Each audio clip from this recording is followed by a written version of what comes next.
Hello friends, आप सभी का स्वागत है मेरे YouTube channel true love story पर। और मेरी कहानी मेरे सैया साइको।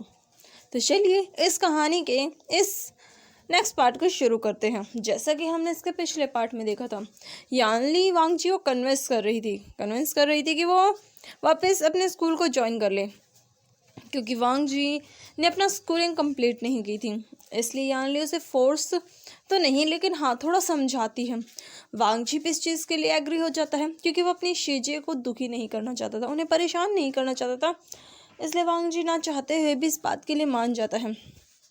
फिर वांग जी अपने रूम में जाकर जब चेक करता है तो उसे पता चलता है कि वेंचाओ ऑलरेडी स्कूल से पास आउट हो चुका है, क्योंकि 2 साल हो चुके थे। और 2 साल में वेंचाओ की स्टडी तो कंप्लीट हो गई होगी ना, क्योंकि वेंचाओ को तो कोई सज़ा मिली ही नहीं। उसने वांग जी के साथ जो कुछ भी किया, क्योंकि उसके खिलाफ ना कोई सबूत था ना कुछ और ना ही वांग जी ने कभी इस बारे में कुछ बताया कि वेंचाओ ने उसे बुली किया था। वांग जी फिर गहरी नींद में सो जाता है। अब हम मॉर्निंग का टाइम देखते हैं। वांग जी जो कि अच्छे से रेडी होकर नीचे आता है। यानली उसका वेट कर रही थी। यानली वांग जी को ब्रेकफास्ट सर्व करती है। तभी वहाँ पर शिचैन भी आ जाता है। शिचैन को देखकर यानली स्माइल करके कहती है, शिचैन आज तुम कहीं जा रहे हो? जिस पर शिचैन कहता है, शिजे मैं कॉलेज ही तो जाऊंगा, और कहाँ जाऊंगा। ये सुनकर यानली कहते हैं, मुझे पता है मेरा छोटा भाई बहुत अच्छे से पढ़ाई कर रहा है, और अब हमारा वांग जी भी बहुत अच्छे से पढ़ाई करेगा और बहुत मेहनत करेगा। ये बोलकर वो वांग जी के बालों को हल्का सा सहलाती है। ये देखकर वांग जी के चेहरे पर एक छोटी सी स्माइल आती है। यानली फिर वांग जी से कहती है, वांग जी तुम तैयार हो ना? जिस पर वांग जी कहता है, जी शिजे। जिस पर यानली कहती है, तुम डर तो नहीं रहे ना वांग जी? वो सिर्फ एक स्कूल है, तुम्हें ज़्यादा घबराने की ज़रूरत नहीं है, कोई तुम्हें जज नहीं करेगा। जिस पर वांग जी कहता है, ठीक है शिजी। जो सुनकर यानली बस वांग जी के गालों को प्यार से छूती है। फिर वो तीनों आराम से अपने उस ब्रेकफास्ट को एंजॉय करते हैं। शिजन बार बार अपने फ़ोन को देख रहा था, क्योंकि उस पर जियांग चैन बहुत बार मैसेज कर चुका था। वो शिजन से मिलना चाहता था, और शिचैन ने उसे कहा था कि वो अभी उससे नहीं मिल सकता, क्योंकि कुछ दिनों से शिचैन जियांग से मिल ही नहीं रहा था। जब से वांग जी के साथ वो सब हुआ है, उसका वो हादसा हुआ है, एक्सीडेंट हुआ है, उसके बाद से शिचैन जियांग से नहीं मिला। वांग जी की याददाश्त वापस आ गई है। उसने जियांग को बता दिया था। जियांग उसके लिए खुश था कि चलो उसके भाई की याददाश्त तो वापस आई, लेकिन वो शिचैन से मिलना तो चाहता था, लेकिन शिचैन ने उसे मना कर दिया कि वो अभी उससे नहीं मिल सकता, क्योंकि अभी उसे अपने छोटे भाई का ध्यान रखना है। और अभी जियांग चैन उसे मैसेज कर रहा था, क्योंकि आज शिचैन कॉलेज जाने वाला था, और इससे पहले जियांग चैन उससे एक बार मिलना चाहता था। शिचैन बार बार अपने फ़ोन को ही चेक किया जा रहा था। ये देख कर वांग जी कहता है, गगा क्या बात है? जिस पर शिचैन अचानक से चौंक जाता है। वांग जी की तरफ देखता है, जो कि उसे ही कन्फ्यूज़न में देख रहा था। ये देख कर शिचैन एक छोटी सी स्माइल के साथ कहता है, कुछ नहीं वांग जी, मैं देख रहा था, वो एक्चुअली शुएंग को कुछ काम है, तो मुझे आज जल्दी जाना पड़ेगा। ये बोलकर वो अपने उस ब्रेकफास्ट को आधा छोड़कर जाने लगता है। ये देखकर यानली कहती है, शिचैन कम से कम ब्रेकफास्ट तो कंप्लीट कर जाओ, आओ बैठो तो कुछ तो खा लो, तुमने तो थोड़ा बहुत ही खाया है। ये सुनकर शिचैन कहता है, शिजी अभी मुझे जाना होगा, फिक्र मत कीजिए, मैं बाहर कुछ खा लूँगा, वैसे भी शुएंग है ना। और ये बोलकर वो वहाँ से निकल जाता है। शिचैन अपने फ़ोन को उठाता है और शुएंग को मैसेज कर देता है कि वो उसका नाम लेकर घर से बाहर आया है, इसलिए वो इस बात को संभाल लें। शुएंग भी उसे ओके का मैसेज कर देता है। वहीं लां शिचैन जैसे ही बाहर आते हैं, थोड़ा दूर चलते हैं, तभी उनके सामने एक ब्लैक BMW आकर खड़े हो जाती है। ये देखकर शिचैन अपनी उस साइकिल से नीचे उतरते हैं। तभी दरवाज़ा खुलता है और जियांग चैन बाहर आता है। जियांग चैन को देखकर शिचैन कहते हैं, तुम कॉलेज आ रहे हो? जिस पर आचिंग कहता है, जिस पर शिचैन कहता है, अकेले? ये सुनकर जियांग चैन कहता है, हाँ, क्योंकि आज गगा को कुछ काम है। जिस पर शिचैन कहता है, ठीक है। फिर वो लां शिचैन की उसकी बाईसाइकिल को पीछे कार में डाल देता है, और फिर शिचैन को अपनी पास बिठाकर वहाँ से लेकर निकल जाता है। वो दोनों साथ में कुछ टाइम स्पेंड करते हैं एक दूसरे के साथ, और फिर उसके बाद वो दोनों अलग अलग कॉलेज जाते हैं, क्योंकि शिचेन नहीं चाहता था कि किसी को पता चले उन दोनों के बारे में। हालांकि जियांग चैन तो पूरी दुनिया को बताना चाहता था, लेकिन शिचेन अभी इस बात को सीक्रेट रखना चाहता था, क्योंकि अभी उसने इस बारे में अपनी फैमिली तक को नहीं बताया और उसे डर था कि अगर यानली को इस बारे में पता चला तो वो कैसे रिएक्ट करेगी। और ये सोचकर शिचेन काफ़ी घबराया हुआ था। वो लोग आराम से अपने स्कूल में जाते हैं। वहीं दूसरी तरफ वांग जी अपने ब्रेकफास्ट को कंप्लीट करता है और फिर वो यानली के साथ अपने स्कूल के लिए निकल जाता है। यानली वांग जी को लेकर स्कूल में जाती है, जहां वो प्रिंसिपल से बात करती है, उन्हें सब कुछ एक्सप्लेन करती है। प्रिंसिपल भी इस बात के लिए एग्री हो जाते हैं, क्योंकि वांग जी अपने स्कूल में बहुत ब्रिलियंट स्टूडेंट था जब वो पढ़ता था। अभी तो वांग जी ने 2 साल से पढ़ाई ही नहीं की। फिर वांग जी का वहाँ बड़ी मुश्किल से यानली एडमिशन कराती है, बहुत सारे डॉक्यूमेंट सबमिट कराती है और फिर उसके बाद वांग जी अपनी शिजे के साथ वापस घर आ जाता है, क्योंकि स्कूल तो वो नेक्स्ट डे से ज्वाइन करने वाला था। वांग जी घर आता है, तभी यानली वांग जी से कहती है, वांग जी तुम घर पर ही रह लोगे ना? जिस पर वांग जी कहता है, शिजे आप फिक्र मत कीजिए। जिस पर यानली कहती है, पर वांग जी तुम्हारी हेल्थ? जिस पर वांग जी स्माइल करके कहता है, शिजी मैं कोई बच्चा नहीं हूँ, फिक्र मत कीजिए, कुछ नहीं होगा, मैं बिल्कुल ठीक हूँ। जिस पर यानली पूछती है, पक्का वांग जी? जिस पर वांग जी कहता है, जी शिजी।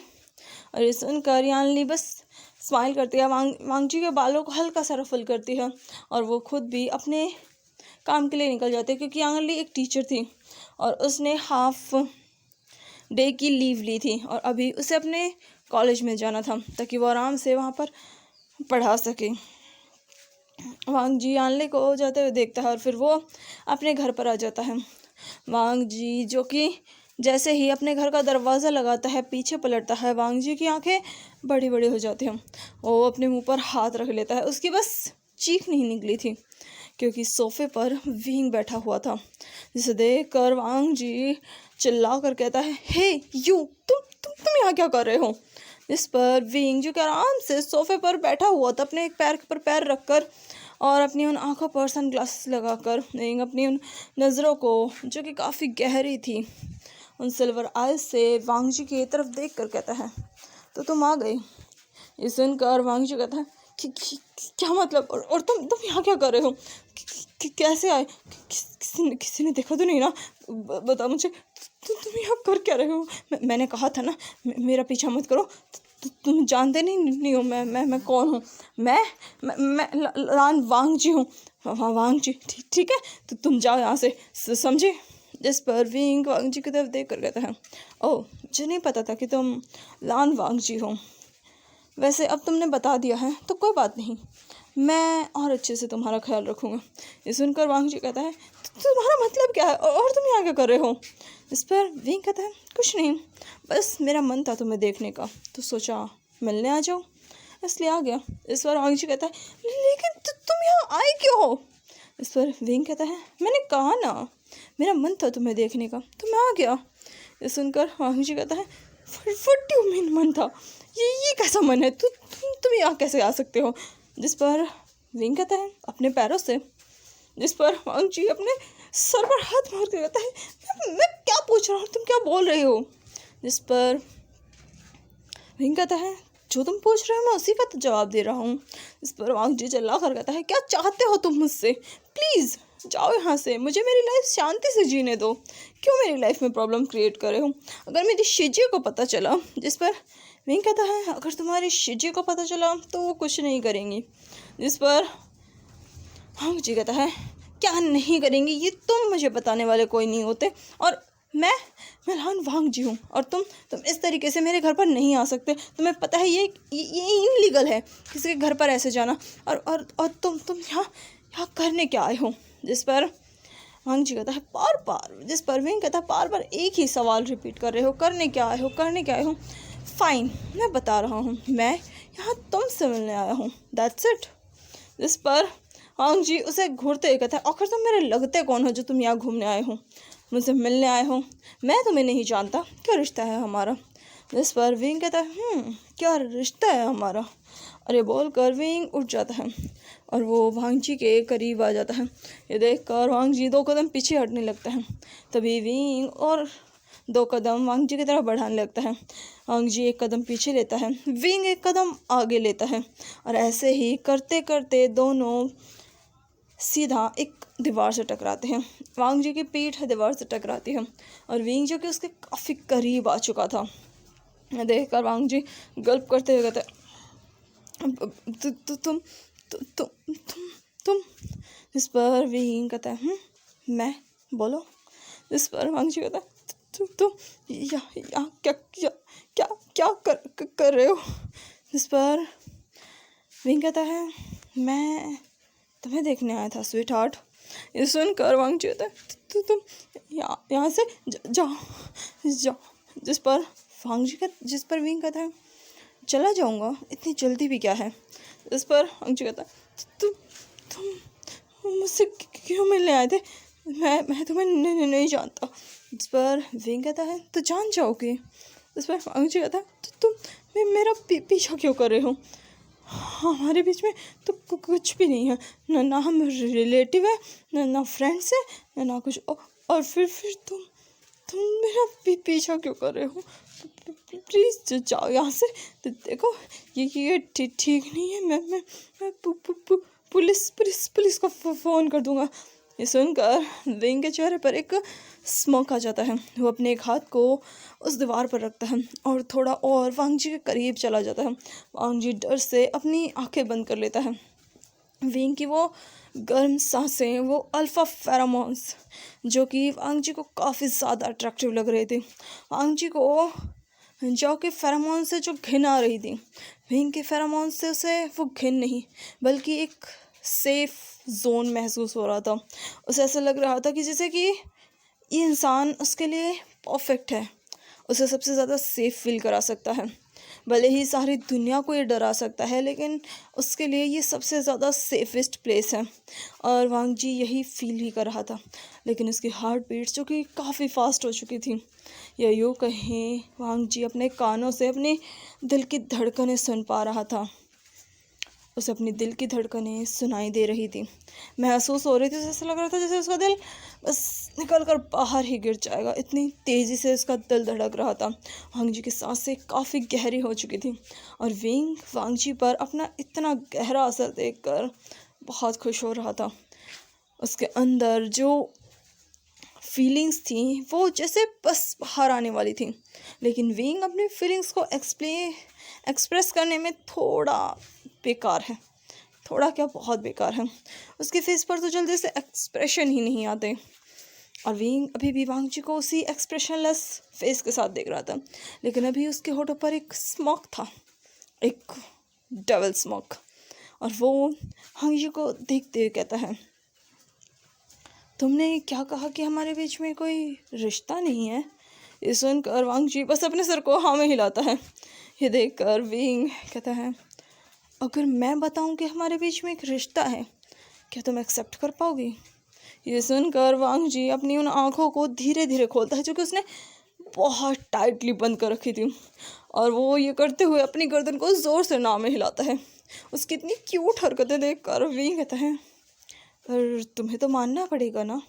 जिस पर वांग जी फिर से नाम में सर हिलाता है। ये देखकर विंग कहता है, अपनी आंखें खोलो। जिस पर वांग जी फिर से नाम में सर हिलाता है, वो भी बहुत ज़ोर से। उसको इस तरीके से अपने सर को शेक करता देखकर विंग उसके चिन को अपनी 2 फिंगर्स के बीच पकड़ लेता है। ये देखकर वांग जी की तो जैसे सांसें ही अटक गई थी। विंग वांग जी की वेस्ट को धीरे से अपने हाथों से होल्ड करता है, बहुत सॉफ्टली, बहुत जेंटली, और उसे अपने पास पुल करता है। वांग जी जिसकी कमर उस दीवार से लग रही थी, अब उसकी कमर विंग से टकरा चुकी थी। उसका सीना बिल्कुल विंग के सीने के सामने था। वांग जी विंग से हाइट में थोड़ा छोटा था, या यूँ कहें उसका सर बस विंग के शोल्डर्स तक ही आता था। उसे विंग को देखने के लिए अपनी नज़रें ऊपर उठानी पड़ती थी। वांग जी जो कि अभी इस तरीके से था, इस झटके से उसकी आंखें एकदम से खुल जाती हैं। वो अपने सामने विंग के उस फेस को देखता है, अपनी उन नज़रों को उठाकर विंग को देखता है, क्योंकि उसका सर ऑलरेडी ऊपर ही था। जैसे आंखें बंद करके भी वो विंग को देख पा रहा हो। विंग ये देख कर कहता है, मैं तुम्हें कुछ दिखाना चाहता हूँ। ये सुनकर वांग जी बस अपनी उन आँखों को बिल्कुल किसी बटन की तरह खोलकर बस विंग को देखे जा रहा था, इस हैंडसम फेस को जिसे उसने आज इतने करीब से देखा है, बहुत करीब से। विंग के वो फेशियल फीचर्स जो कि बहुत शार्प थे, बहुत ब्यूटीफुल थे। वांग जी बस उसे देख रहा था, जिस पर विंग कहता है, आई नो मैं बहुत हैंडसम हूँ, लेकिन पहले तुम वो चीज़ तो देख लो ताकि तुम्हें पता चल सके हमारे बीच में रिश्ता क्या है। उसके बाद तुम जी भर के मुझे देख सकते हो। आई प्रॉमिस मैं कुछ नहीं करूँगा। और ये सुनकर वांग जी को झटका लगता है। उसे एहसास होता है कि वो इतनी देर से क्या कर रहा है। वो विंग को ताड़ रहा है, वो भी खुलेआम। अभी खुद ही कह रहा था कि उन दोनों का रिश्ता क्या है, और अभी इसी कुछ क्षणों में ही वो बस विंग को देखता ही रह गया, सिर्फ इस अल्फ़ा की हैंडसमनेस की वजह से, इसके इतने स्ट्रॉन्ग फेरोमोन्स की वजह से। वांग जी अपनी उन नज़रों को चुराते हुए कहता है, मुझे कुछ नहीं देखना, तो तुम छोड़ो मुझे। जिस पर विंग कहता है, छोड़ने वाला तो मैं तुम्हें हूँ नहीं, और जो मैं तुम्हें दिखाना चाहता हूँ वो तुम्हें देखना होगा। इसे तुम ज़बरदस्ती समझो या प्यार से, मर्जी तुम्हारी है। ये सुनकर वांग जी की आंखें बड़ी बड़ी हो जाती हैं। वो विंग की तरफ देखता है, जिस पर विंग कहता है, बिल्कुल तुम्हें देखना पड़ेगा। जिस पर वांग जी कहता है, मुझे कुछ नहीं देखना। जिस पर विंग कहता है, पर देखना तो पड़ेगा ना स्वीट हार्ट। अरे बोलकर वो अपने एक हाथ से वांग जी की नोज़ को हल्का सा टैप करता है, जिसे वांग जी ऑटोमेटिकली पाउट बना लेता है। ये देखकर विंग कहता है, तुम्हारी आदतें नहीं सुधरेगी ना किटन। सुनकर वांग जी फिर से और भी बड़ा पाउट बना लेता है। ये देखकर विंग उसके उन चिक्स को जो कि फूले हुए थे उन्हें पिंच करके कहता है, मत करो ऐसा, वरना मैं तुम्हें किस कर लूँगा। ये सुनकर वांग जी का मुंह खुल जाता है। ये देखकर विंग कहता है, हाँ तुम्हारी ये हरकतें, तुम ऐसी हरकतें कर मेरा सेल्फ कंट्रोल खो रहे हो। ये बोलकर वो वांग जी को छोड़ देता है। वांग जी बड़ी मुश्किल से अपने उन पैरों पर खड़ा हो पा रहा था। विंग भी ये फील कर पा रहा था कि जैसे ही विंग ने वांग जी को छोड़ा, वांग जी के कदम लड़खड़ा गए। देखकर विंग कहता है, चलो सोफे पर बैठो। इस पर वांग जी बस विंग को देखे जा रहा था। विंग उसे सोफे पर बैठाता है, उसके उस हाथ को होल्ड करता है। वांग जी को काफ़ी सेफ फील हो रहा था। विंग की वो वार्मनेस वांग जी के दिल तक जा रही थी। कहीं ना कहीं विंग का ये असर था वांग जी के ऊपर, कि वांग जी बस विंग के तरफ खींचा चला जा रहा था, जैसे कि विंग कोई मैग्नेट हो और वांग जी कोई चीज़ हो, कोई लोहे की चीज़, जो कि बस विंग के एक पल की देर थी कि वो विंग की तरफ खींचा चला जाएगा और विंग से चिपक जाएगा। विंग वांग जी को बहुत ही जेंटली उस सोफे पर बैठाता है। वांग जी बस विंग को देखे जा रहा था। विंग कहता है, मैं तुम्हें ये दिखाने वाला था, और ये बोलकर वो उसे एक डॉक्यूमेंट दिखाता है। हालांकि ये फ़ोटोकॉपी थी, क्योंकि विंग ने ओरिजिनल अपने पास ही रखे हुए थे। वो नहीं चाहता था कि वो इस लड़के के हाथ में, जो कि एक सिली बॉय है, इसके हाथ में इतनी इम्पोर्टेंट चीज़ है, जो कि विंग के लिए तो बहुत ज़्यादा इम्पोर्टेंट है। भले ही वांग जी के लिए हो ना हो, लेकिन विंग के लिए तो बहुत ज़रूरी है, क्योंकि इसी से तो वो वांग जी को अपने पास रख सकता है पूरे हक से। और वही वांग जी जैसे ही पहले उन डॉक्यूमेंट्स को पकड़ता है, लेकिन देखता नहीं, वो बस विंग को देखे जा रहा था। जिस पर विंग बस अपने फिंगर से उस डॉक्यूमेंट पर टैप करके कहता है, देखो इसे, मुझे देखना बंद करो। सुनकर वांग जी अपनी नज़रें विंग से चुरा लेता है। देखकर विंग के होठों पर एक छोटी सी स्माइल, बिल्कुल लाइट सी स्माइल आती है, जो कि बिल्कुल छोटी सी थी, शायद वांग जी को साफ दिखाई भी ना दे। हाँ, विंग के होठ पर हल्के से ऊपर उठते हैं और फिर से अपनी उस नॉर्मल शेप में आ जाते हैं। वांग जी उन डॉक्यूमेंट्स पर देखता है, जहाँ उसकी नज़रें सबसे पहले उन मोटे मोटे अक्षरों में लिखे उन वर्ड्स पर जाता है, जहाँ लिखा था मैरिज सर्टिफिकेट। वांग जी और विंग का मैरिज सर्टिफिकेट। ये देखकर वांग जी की आंखें और भी ज़्यादा बड़ी बड़ी हो जाती हैं। वांग जी बस अपनी उन आंखों को और भी बड़ा कर लेता है, जैसे कि बस बाहर ही निकाल कर गिरा देगा। वांग जी उन डॉक्यूमेंट्स को घूरते कहते हैं, ये क्या है। इस पर विंग आराम से वांग जी के पास बैठ कर कहता है, क्या तुम्हें पढ़ना नहीं आता? इस पर लिखा है मैरिज सर्टिफिकेट। और ये बोलकर वो उन वर्ड्स पर अपनी फिंगर को घुमाता है जहाँ मैरिज सर्टिफिकेट लिखा हुआ था। ये देखकर वांग जी की आंखें और भी बड़ी हो जाती हैं। वांग जी उन सर्टिफिकेट को देखता है जिन पर वांग जी और विंग की फ़ोटो लगी हुई थी और साथ में वांग जी के साइन भी थे। ये देख कर वांग जी कहता है ये नहीं हो सकता, ये तो झूठ है ना, ये तो नकली है, असली थोड़ी ना है, तुम मजाक कर रहे हो ना, ये नकली है। इस पर विंग अपने उस सर को आराम से सोफे पर रेस्ट कराते हुए कहता है मुझे पता था तुम्हें यही लगेगा। जिस पर वांग जी कहता है तो ये नकली तो है, तो लगेगा क्या ये नकली है, तो तुम मजाक कर रहे हो, मुझे पता नहीं है, तो तुम्हें क्या लगता है तो तुम मुझे बेवकूफ़ बना सकते हो? बिल्कुल मैं नहीं, ललान वांग जी नाम है मेरा, तुम्हें पता है मैं बहुत स्मार्ट हूँ और मैं ना क्लास में टॉपर रहा हूँ, ठीक है, तो तुम मुझे बेवकूफ़ नहीं बना सकते। और मुझे भी लॉ एंड ऑर्डर की बहुत अच्छी जानकारी है, मैं बहुत अच्छे से सबको जानता हूँ, ठीक है, तो तुम मुझे बेवकूफ़ नहीं बना सकते।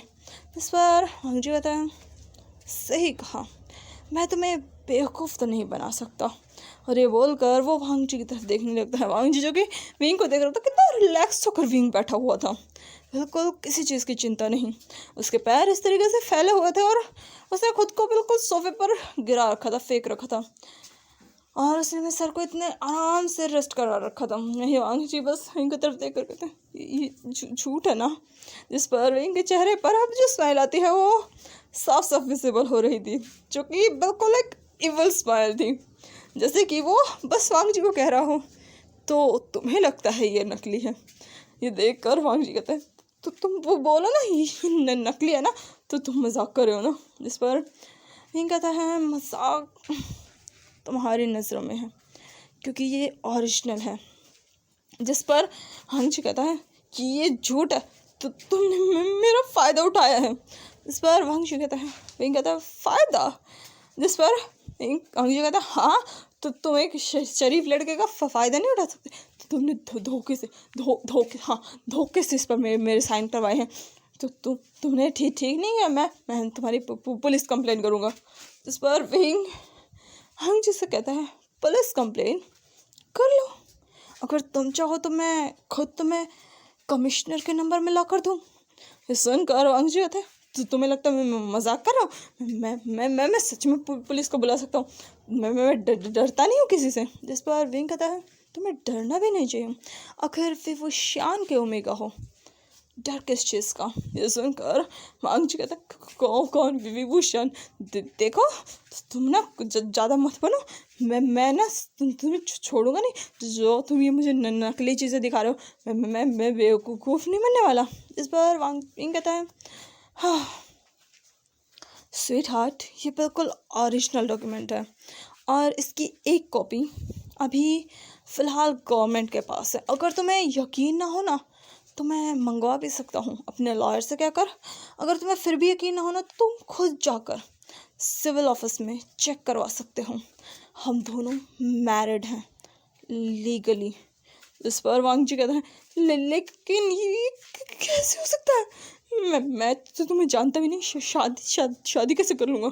इस पर विंग कहता है तुम मुझे जानते हो, बस फ़र्क इतना है कि तुम्हारी अभी याददाश्त जा चुकी है। इस पर वांग जी कहता है शिवजी ने ये क्या? इस पर विंग कहता है तुम्हारी शिवजी को तो पता भी नहीं है। इस पर वांग जी कहता है तो फिर ये सब, और ये बोलते हुए वांग जी की आवाज़ जैसे बाहर ही नहीं निकल रही थी क्योंकि वांग जी को सदमा जो लगा था। देख कर विंग कहता है मैं समझ सकता हूँ, शायद तुम शॉक हो गए हो, 1 मिनट। और ये बोल कर वो वहाँ पास में रखे जग में से पानी ग्लास में पौर करता है और वांग जी को देते हुए कहता है पहले पानी पी लो। फिर आराम से बात कर लेना। ये सुनकर वांग जी उस पूरे पानी के गिलास को जल्दी से पी लेता है और फिर विंग की तरफ देखकर कहता, तुम मजाक कर रहे हो ना, ये नहीं हो सकता ना, तो देखो मेरे साथ ऐसा मत करो, मैं ऐसा लड़का नहीं हूँ, देखो मेरी बात समझो, तुम तो कितना हैंडसम हो ना, तुम्हें बहुत अच्छा ओमेगा मिल जाएगा, प्लीज़ मुझे छोड़ दो। इस पर विंग कहता है, मुझे मिल तो जाएंगे लेकिन मुझे चाहिए नहीं, क्योंकि मेरी नज़रें अब तुम पर आ गई हैं। सुनकर वांग जी कहता, मैं कोई चीज़ नहीं हूँ। जिस पर विंग कहता है, किसने कहा तुम एक चीज़ हो। इस पर वांग जी की आंखें बड़ी बड़ी हो जाती हैं। तभी विंग वांग जी के फेस के करीब आता है। ये देख कर वांग जी को वो चीज़ याद आती है जब फहन जाओ उसके करीब आ रहा था।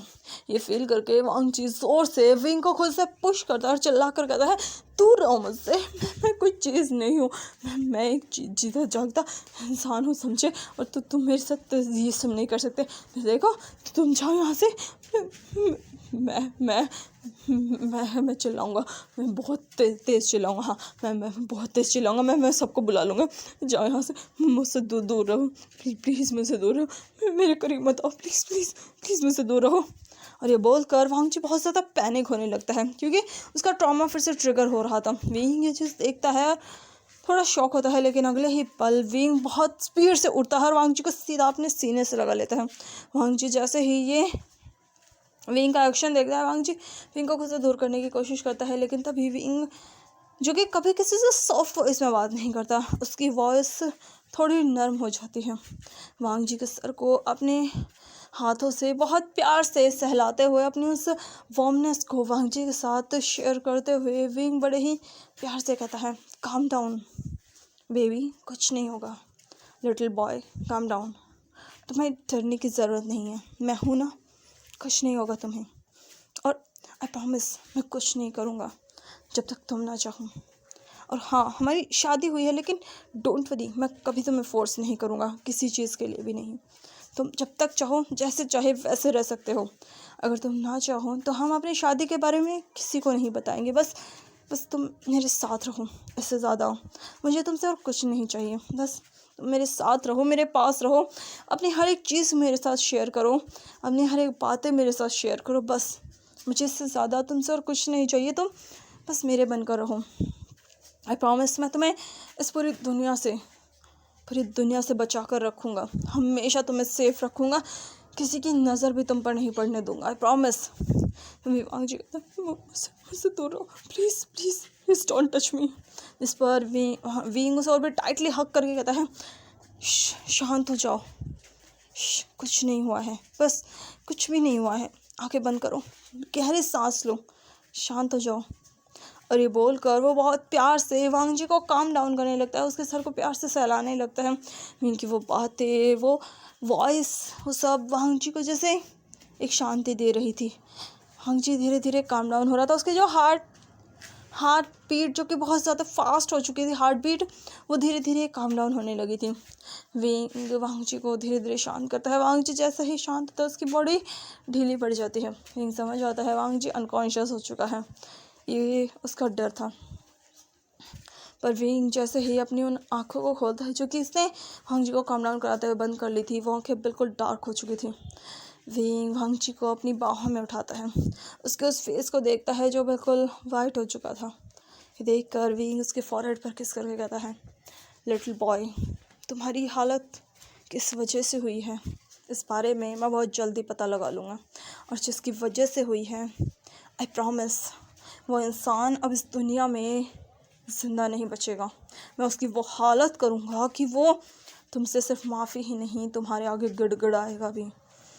और ये बोलकर विंग वांग जी को किसी बहुत ही प्रीशियस चीज़ की तरह अपनी उन बाहों में कैद करता है, जैसे कि वांग जी उसकी पूरी दुनिया हो, जैसे विंग ने अपनी उस दुनिया को अपनी उन बाहों में कैद कर लिया हो। वो वांग जी को उठाकर उसके रूम में लेकर जाता है, बड़े ही आराम से नज़ाकत से उस बेड पर लेटाता है। वांग जी को बिल्कुल वो एक कांच की गुड़िया की तरह ट्रीट कर रहा था, जैसे कि अगर विंग ने उसे थोड़ा सा भी टाइटली पकड़ा या थोड़ा सा भी दबाव डाला तो वांग जी बिखर जाएगा। और विंग वांग जी को बिखेरना नहीं चाहता था, जैसे कि वो वांग जी को इस सबसे संभाल कर रखना चाहता था। जैसे ही वो वांगजी को लटाता है, वांगजी बहुत टाइटली विंग की उस शर्ट को पकड़े हुए था। ये देखकर विंग के चेहरे पर जो डार्कनेस थी, जो मर्डरस्ट ऑरा था, जो डेथ लुक था, धीरे धीरे वो शांत होने लगता है। विंग वांगजी के उन फिंगर्स को अपनी शर्ट से अलग अलग करता है, आज़ाद कराता है। वहीं वांगजी की वो फेरोमोन्स, उसकी वो खुशबू विंग के कपड़ों पर रह गई थी। विंग बड़ी मुश्किल से, बड़े ही आराम से वांगजी को लटाता है, ब्लैंकेट से कवर करता है और उसके बालों को सहलाते हुए कहता है, मेरा वेट करना, मैं जल्दी तुमसे मिलने आऊँगा। और ये बोलकर वांग उस घर से बाहर निकलता है, अपनी उस ब्लैक सिरन में बैठता है, अपनी उन आँखों पर ब्लैक गॉगल लगाता है, अपने फ़ोन को उठाता है और सीधा अपनी पर्सनल सेक्रेटरी यानी कि अपनी छोटी बहन को कॉल करता है, यांग यांग, जो कि कुछ दिनों से कॉलेज जा ही नहीं रही थी क्योंकि वो काम में इतना ज़्यादा फंसी जो हुई थी। यहाँ जियांग चैन भी उसके ऊपर बहुत ज़्यादा काम का प्रेशर डाल चुका था, उसके फादर और साथ में विंग, वो तीनों का काम अकेले हैंडल कर रही थी, इसलिए उसके पास इतना टाइम ही नहीं था कि वो अपनी स्टडी पर फोकस कर सके। उसका फ़ोन, जो कि कुछ फाइलों के ढेरों के बीच में था, वो अचानक बहुत ज़ोर से रिंग करने लगता है। ये देख कर यांग, जो जिसका फोकस अभी एक फ़ाइल पर था, जिसे वो कंप्यूटर में कुछ टाइप कर रही थी, अचानक उसकी नज़रें अपने फ़ोन पर जाती हैं। उस पर नाम शो हो रहा था, सेकंड बॉस। जैसे ही वो उस नाम को देखती है, वो उस फ़ोन को उठाती है, क्योंकि ये विंग का ऑफिशियल नंबर था, जो कि वो एज आ ऑफिशियल वर्क के लिए यूज़ करता था। ये उसका कोई पर्सनल नंबर नहीं था जिससे वो उसे हमेशा कॉल करता है।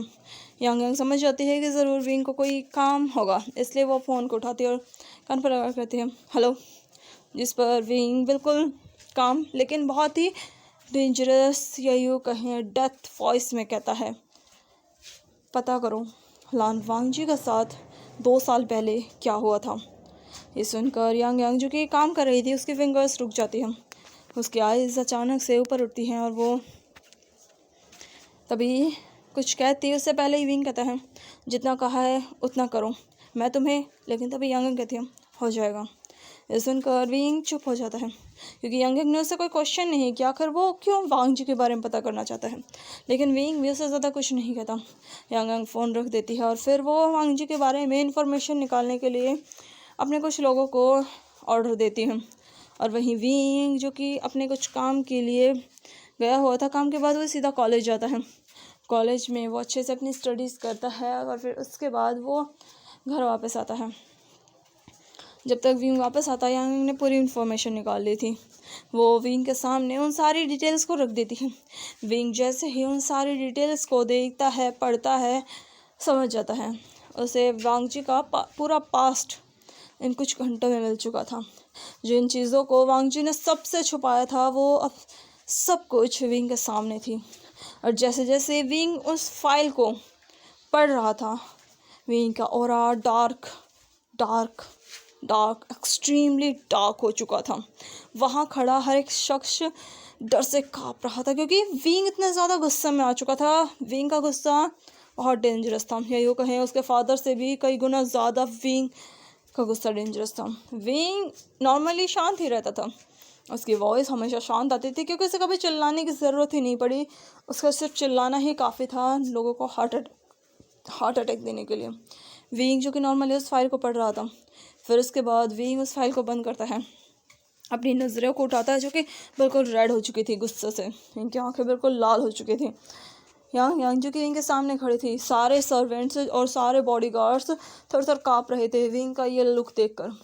लेकिन यांग के ऊपर इस चीज़ से ज़्यादा फ़र्क नहीं पड़ रहा था, बस विंग को देख रही थी। विंग उससे कहता है कि ये पूरी इन्फॉर्मेशन है।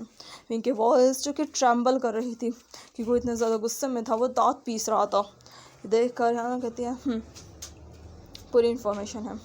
इस पर विंग कहता है, कहाँ है वो। इस पर यांग कहती है, वेंचो। इस पर विंग कहता है, कहाँ मर रहा है वो, बताओ मुझे, मैं उस इंसान के टुकड़े करना चाहता हूँ। जिस पर यांग बड़ी ही शांति से जवाब देती है, पुलिस स्टेशन। इस पर विंग उसकी आंखों में देखता है। इस पर यांग कहती है, उसने 2 महीने पहले एक रॉबरी की थी, चोरी के इल्ज़ाम में वो जेल चला गया था और 2 महीने से वो वहीं जेल में ही है। अभी वो कुछ टाइम बाद रिहा होने वाला है। जिस पर विंग कहता है, और उसके वो लोग जिस पर यांग कहते हैं उनमें से एक की डेथ हो चुकी है कार एक्सीडेंट की वजह से, और एक उसके साथ ही मिला हुआ है, दूसरा स्कैम कर रहा है, और तीसरे का कुछ अता पता नहीं, वो शायद अंडरग्राउंड हो चुका है। ये सुनकर विंग कहता है ढूंढो उन्हें। इस पर यांग कहते हैं ठीक है, 24 घंटे में आपको रिपोर्ट मिल जाएगी सब। और ये बोलकर वो जाने लगता है। वो जैसे ही पलट कर जाने लगती है तभी विंग, जिसने अपने गुस्से को कंट्रोल कर लिया था, इन बातों को करते करते ही वो अपने उस सर को आराम से सोफे पर लीन करता है और अपनी उन आँखों को बंद कर लेता है। यांग के कदमों की आवाज़ विंग सुन पा रहा था, उसे उसके जाने की आवाज़। विंग अब जो कि खुद किसी के प्यार में पड़ चुका था, वो प्यार की वैल्यू अब समझ चुका था। विंग धीरे से बहुत ही धीमी आवाज़ में कहता है रुको। इस पर यांग जो जा रही थी उसके कदम वहीं रुक जाते हैं। विंग पूछता है क्या तुम अभी भी उस टीचर को पसंद करती हो? सुनकर यांग जो कि जा रही थी वो रुक जाती है। विंग अपनी उन आंखों को खोलता है क्योंकि यांग के कदम रुक गए थे। पलट कर यांग की तरफ देखता है जिसने अभी तक विंग की तरफ नहीं देखा था। विंग फिर से कहता है क्या तुम अभी भी उस टीचर को पसंद करती हो? अगर हाँ तो तभी यांग कहती है मेरा ब्रेकअप हो चुका है। इस पर विंग कहता है वो ब्रेकअप, लेकिन तभी यांग कहती है मुझे पता है वो ब्रेकअप आप लोगों ने करवाया था। ये सुनकर विंग उसकी तरफ देखता है। स्वर यांग कहते हैं मुझे सब पता है आपके बारे में, आपके लिए इन्फॉर्मेशन मैं निकलवा सकती हूँ, तो क्या मैं अपने लिए इन्फॉर्मेशन नहीं निकलवा सकती? मुझे बहुत पहले ही पता चल चुका था कि वांग जी और लान सेचन आप लोगों के पास हैं, लेकिन मुझे ये भी पता था कि आप उन्हें हार्म नहीं करोगे, इसलिए मैंने कुछ नहीं किया। और मुझे पता था कि आप उन्हें सेफली उनके घर पहुंचा दोगे। जिस पर विंग कहता है तो तुमने यानली को क्यों नहीं बताया? जिस पर यांग कहती है क्योंकि वो मेरी प्रॉब्लम थी। और ये बोलकर वो वहाँ से चली जाती है। विंग बस उसे जाते हुए देखता है, फिर से अपनी उन आँखों को बंद कर लेता है। विंग कुछ सोचने लगता है। तभी विंग का फ़ोन जो कि हमेशा साइलेंट रहता है, विंग के पास 2 फ़ोन हैं जिनमें एक से वो अपने ऑफिस का काम करता है और दूसरा जो हमेशा बंद रहता है जिस पर उसके माफिया का काम आता है। वो फ़ोन बहुत तेज़ी से बीप बीप की साउंड करने लगता है। ये देखकर विंग की आंखें अचानक से खुल जाती हैं। जल्दी से अपने कोट को उठाता है, वहाँ से बाहर निकलता है क्योंकि उसे पता चला था कि उसके फादर पर अटैक हुआ है और ये चीज़ कोई नॉर्मल नहीं थी क्योंकि उसके फादर एक माफिया किंग है।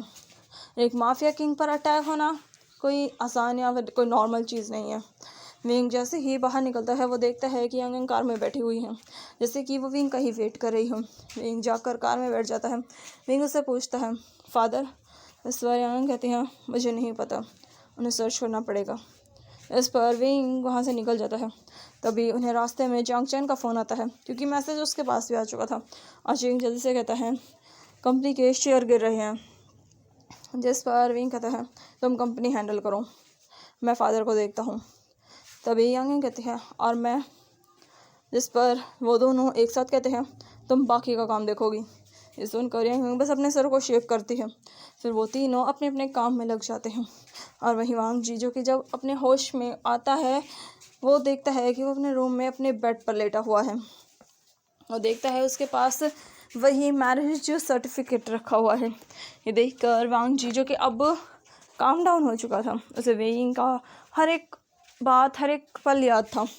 वो उस सर्टिफिकेट को उठाता है और उसे देखने लगता है जहाँ पर साफ साफ वांग जी के बारे में और उसकी मैरिज के बारे में सब कुछ लिखा हुआ था। वांग जी हर एक चीज़ देखता है। फिर वांग जी कुछ सोचकर अपने फ़ोन को उठाता है और उस पर वी फैमिली सर्च करता है, जहाँ से वी फैमिली के बारे में पता चलता है कि वी फैमिली माफिया से जुड़ी हुई है। उनके बारे में सारी इन्फॉर्मेशन देखकर विंग और भी वांग जी और भी ज़्यादा शॉक हो जाता है। और वांग जी समझ जाता है कि क्यों विंग ने कहा था कि वो पुलिस को बुला सकता है, क्योंकि पुलिस विंग का कुछ भी नहीं बिगाड़ सकती। विंग खुद एक माफिया है और भला एक माफिया का पुलिस क्या ही बिगाड़ लेगी। ये सब सोचकर वांग जी उस सर्टिफिकेट को फिर से देखता है। वांग जी अपने मन में कहता है मैं उस वेंचाओ के जंगल से निकला और यहाँ एक माफिया के जंगल में फंस गया। पता नहीं मेरी लाइफ ऐसी क्यों है। शायद मेरी डेस्टिनी में कभी भी हैप्पीनेस नहीं रखी। मैं हमेशा इसी तरीके की लाइफ जीऊँगा। और ये सोचकर वांग जी की आंखों से आंसू बहने लगते हैं। वो इन सबसे बहुत ज़्यादा थक चुका था, बहुत ज़्यादा फ्रस्ट्रेट हो चुका था। वांग जी फिर उन सब चीज़ों को रख देता है और जाकर वो अपने हाथ मुंह को धोता है, क्योंकि उसकी आंखें रोने की वजह से लाल हो चुकी थी।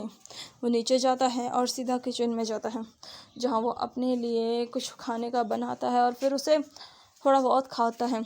तब तक शिनचैन आ जाता है और वो शिनचैन के साथ थोड़ी बहुत बातें करने लगता है। तो चलिए मिलते हैं इसके नेक्स्ट पार्ट में, देखते हैं इस कहानी में आगे क्या होगा, कि हमारे विंग और वांग जी साथ होंगे हमेशा के लिए। और आपको ये कहानी अगर अच्छी लग रही है, मज़ेदार लग रही है, तो प्लीज़ मेरे चैनल को लाइक कीजिए, शेयर कीजिए, सब्सक्राइब कीजिए और हाँ, कमेंट करना ना भूलें। Thank you, bye bye and take care.